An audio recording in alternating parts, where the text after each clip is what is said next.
সাধারণত খোলা আকাশের নিচে কাবা শরীফ তাওয়াফ করতে হয়।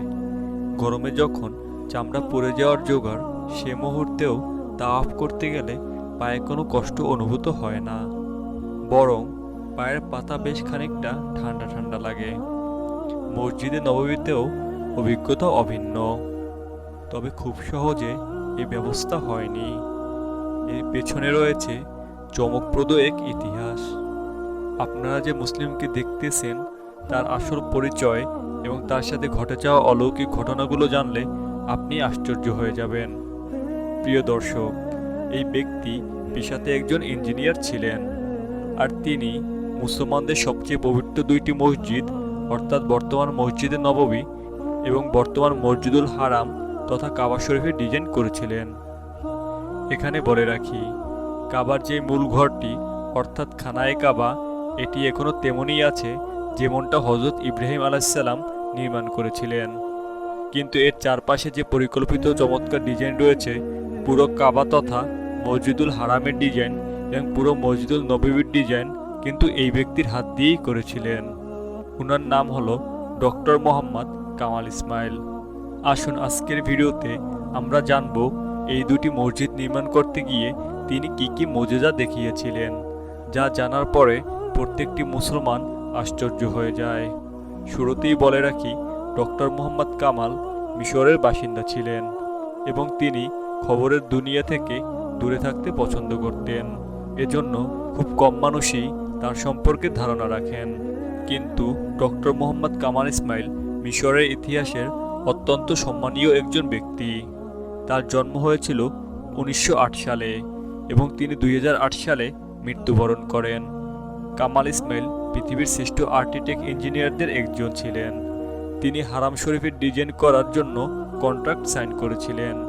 কিং ফাহাদ তখন বলেছিলেন এই পৃথিবীর সবচেয়ে বড় আর্কিটেকচার ধরে নিয়ে আসতে, আর পুরো পৃথিবী চষে বেরিয়ে জানা গেল যে ডক্টর মোহাম্মদ কামাল ইসমাইলের মতো এত বড় আর্কিটেকচার আর দ্বিতীয়টি নেই।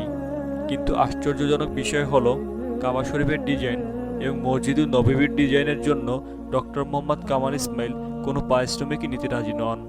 ডক্টর কামালকে যখন বিন লাদেন গ্রুপ কিং ফাহাদের তরফ থেকে কোটি ডলারের চেক দিল, তখন তিনি কোম্পানিকে সোজা জানিয়ে দিলেন যে তিনি কোনো পারিশ্রমিকই নেবেন না। তিনি বলেন, এর বিনিময়ে আখিরাতে আমি মহান রব্বুল আলামিনের কাছে চাইব। এই কথা শুনে সবাই আশ্চর্য হয়ে গেল। এই কনস্ট্রাকশনের জন্য সেই সময়ের $100 বিলিয়ন বেশি খরচ হয়েছিল।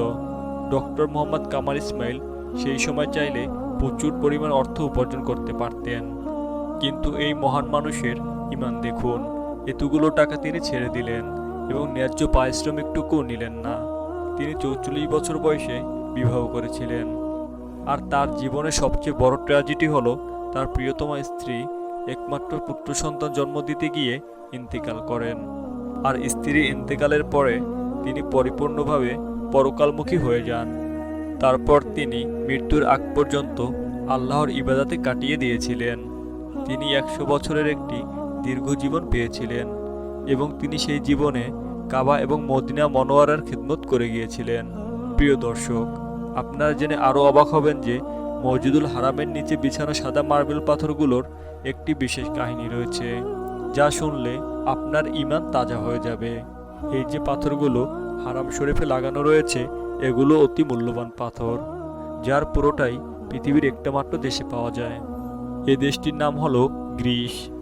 এই পাথরের বিশেষত্ব হলো এটি গরমকালেও মেঝের তাপমাত্রা নিয়ন্ত্রণে রাখে, অর্থাৎ বাইরে যদি সূর্যের আলোতে তাপমাত্রা 50 থেকে 60 ডিগ্রিও ছাড়িয়ে যায়, কিন্তু আপনি যে মেঝের উপর দাঁড়িয়েছেন সেই মেঝেতে গরম অনুভব করবেন না। এটি আল্লাহ পাকের সৃষ্টি এক মিরাকেল পাথর। ডক্টর কামাল শুধুমাত্র জানতেন এই পাথর মূলত কোথায় রয়েছে। কিং ফাহাদ ডক্টর কামালের কাছে এই পাথরের আশ্চর্য বিষয় শুনে অনুনয় বিনয় শুরু করেন।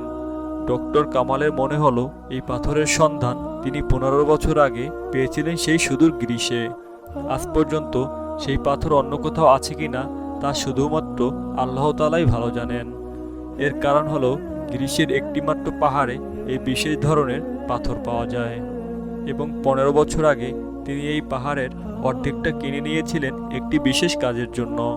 15 বছর পরে তিনি একই মার্বেল পাথর পাবেন কিনা তা নিশ্চিত না জেনেও তিনি গ্রীসের উদ্দেশ্যে রওনা দিলেন। তো সেই পাহাড়ের মালিকের কাছে তিনি সে সম্পর্কে জানতে চাইলেন। তখন সে কোম্পানির সিইও জানালেন যে মার্বেল তো অনেক আগেই তিনি বিক্রি করে দিয়েছেন। কথা শুনে ডক্টর মোহাম্মদ কামাল ইসমাইল ভীষণ চিন্তায় পড়ে গেলেন। তারপর তিনি কোম্পানির সেক্রেটারির সাথে কথা বলেন। অবশিষ্ট মার্বেলগুলো যিনি কিনেছেন তার সম্পর্কে জানতে চাইলেন। তখন সেক্রেটারি জানালেন, এত পুরনো দিনের রেকর্ড খুঁজে পাওয়া খুবই কঠিন। তারপরেও আপনি যখন এত অনুনয় বিনয় করে বলছেন, তাহলে আপনার ফোন নাম্বারটি আমাকে দিয়ে যান। যদি এর কোনো খোঁজখবর আমরা পেয়ে থাকি তাহলে আমি আপনাকে ফোন করে জানাবো। ডক্টর কামাল ইসমাইল তার ফোন নাম্বার এবং তিনি যে হোটেলে থেকেছেন সে হোটেলের ঠিকানাও দিয়ে গেলেন। তারপর তিনি নিজের হোটেলে ফিরে আসলেন। মার্বেল কোম্পানির অফিস থেকে বের হওয়ার আগে মোহাম্মদ কামাল ভাবলেন, যেহেতু এই মার্বেল একজন কিনে নিয়ে গেছে, সেক্ষেত্রে তার কিছু করার নেই। কিন্তু তারপরও তিনি আল্লাহর উপরে ভরসা রাখলেন। এবং তার পরের দিন এয়ারপোর্টে যাওয়ার কিছু ঘন্টা আগেই তার কাছে একটি ফোন আসে সেই সেক্রেটারির কাছ থেকে, এবং তিনি বলেন, আমরা যার কাছে এই মার্বেল বিক্রি করেছিলাম 15 বছর আগে, তিনি একজন সৌদি আরবের বাসিন্দা। কথা শুনে ডক্টর মোহাম্মদ কামাল ইসমাইল আশ্চর্য হয়ে গেলেন এবং দেরি না করে সে দ্রুত সৌদি আরবে চলে গেলেন। সেক্রেটারির কাছ থেকে পাওয়া সেই ঠিকানা অনুযায়ী গিয়ে তিনি সরাসরি মালিকের সাথে সাক্ষাৎ করলেন। তারপর জিজ্ঞেস করলেন, আপনি যে মার্বেলগুলো 15 বছর আগে গ্রিস থেকে এনেছিলেন সেগুলো দিয়ে কি করেছেন? তখন তিনি বললেন, আসলে দেখুন, আমি তো আসলে টাইলসের ব্যবসা করি, বিভিন্ন দেশ থেকে মার্বেল পাথর নিয়ে আসি। আমার কাজই মূলত এইটা। কিন্তু 15 বছর আগে গ্রিস থেকে যে মার্বেল পাথরের পাহাড় আমি কিনেছিলাম সে বিষয়ে আসলে আমার কিছুই মনে পড়ছে না। আমি আমার সেক্রেটারিকে জিজ্ঞেস করে দেখি। তখন তিনি সেক্রেটারিকে জিজ্ঞেস করলেন। সেক্রেটারি বললেন, স্যার, আমরা 15 বছর আগে যে মার্বেল পাথরের পাহাড়টি কিনেছিলাম সেটা এখনও অবিকৃত অবস্থায় আছে এবং আমরা এখনো কোথাও সেটি বিক্রি করিনি। কথা শুনে ডক্টর মোহাম্মদ কামাল ইসমাইল একটি ছোট্ট বাচ্চার মতো কান্না শুরু করে দিলেন আর কোম্পানির মালিককে সম্পূর্ণ ঘটনাটি খুলে বললেন। তারপর ডক্টর কামাল ইসমাইল কোম্পানির মালিককে একটি খালি চেক দিয়ে দিলেন আর বললেন, যত ইচ্ছে টাকা বসিয়ে নিতে, যত টাকার বিনিময় হোক, এই মার্বেল পাথরগুলো আপনি আমাকে দিয়ে দিন। তারপর মার্বেল কোম্পানির মালিক যিনি ছিলেন তিনি খোঁজখবর নিয়ে জানতে পারলেন যে সমস্ত মার্বেল পাথর আমাদের প্রিয় নবী হযরত মুহাম্মদ সাল্লাল্লাহু আলাইহি ওয়াসাল্লামের মসজিদে নববীতে ব্যবহৃত হতে যাচ্ছে। এছাড়াও এর একটি বড় অংশ মসজিদুল হারামে ব্যবহার করা হবে। এসব জেনে তিনিও চোখের পানি ছেড়ে দিলেন এবং বললেন, আমিও একটি পয়সাও নিব না। আপনার মতো চলুন, আমিও সেই মহান রব্বুল আলামিনের কাছে আখিরাতে এর বিনিময় চাইব। কথা শুনে দুজন দুজনকে জড়িয়ে কাঁদতে শুরু করলেন এবং সেই মালিক বললেন, আমি এক সময় এসবের কথা ভুলে গিয়েছিলাম। এর অর্থ হচ্ছে আল্লাহ রব্বুল আলামিন এই মার্বেল পাথরগুলো মসজিদে নববীর জন্যই রেখেছিলেন। এটি সেই মসজিদ যার নির্মাণ হযরত মুহাম্মদ সাল্লাল্লাহু আলাইহি সাল্লাম তার নিজের হাতে করেছিলেন। আজকে আমার হাত দিয়ে কেনা মার্বেল পাথর সেই মসজিদে লাগবে। তিনি কাঁদতে শুরু করলেন। তিনি আরো বললেন, এর এক একটি ইট হযরত আবু বকর ওমরকে সাথে নিয়ে আল্লাহর রাসূল বসিয়েছিলেন, আর আজ আমার কেনা মার্বেল পাথর সেখানে বসবে। আমি কত ভাগ্যবান। ইতিহাস থেকে জানা যায় যে মসজিদে নববী যখন নির্মাণ হচ্ছিল তখন সাহাবায়ে কেরামদের সাথে হুজুর করিম সাল্লাল্লাহু আলাইহি ওয়াসাল্লাম নিজের হাত মোবারক দ্বারা এই মসজিদের পাথর উঠিয়েছিলেন। এই সুন্দর মসজিদটিকে ইসলামের একটি প্রতীক মনে করা হয়।